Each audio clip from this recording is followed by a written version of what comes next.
শীতকাল চলে যাচ্ছে আর সিম দিয়ে শুটকি দিয়ে খাবো না, সেটা তো হয় না। তো আজকেও আমি কিন্তু সিম দিয়ে শুটকি দিয়ে রান্নাটা আপনাদের সাথে শেয়ার করছি।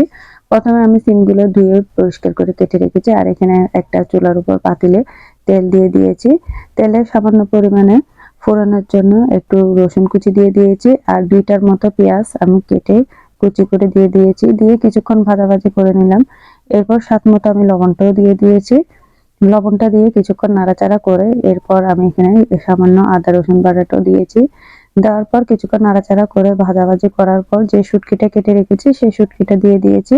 শুটকিটা কিন্তু আমি আগে থেকে ধুয়ে গরম পানি দিয়ে অনেকক্ষণ ভিজিয়ে রেখেছি, তারপর আবার ধুয়েছি। তো যাই হোক, গরম পানি দিয়ে অবশ্যই কিন্তু শুটকিটা ধুতে হয়। এরপর এখানে আমি 1/2 চামচের মতো হলুদ গুঁড়া দিয়ে দিয়েছি আর 1 চামচের মতো মরিচের গুঁড়াটাও দিয়ে দিয়েছি। দিয়ে বেশ কিছুক্ষণ নাড়াচাড়া করেছি একদম তেলটা উপরে আসা পর্যন্ত। এটা কিন্তু আমি কষিয়ে নিয়েছি। এরপর সামান্য পরিমাণে জিরার গুঁড়াটাও দিয়ে দিলাম।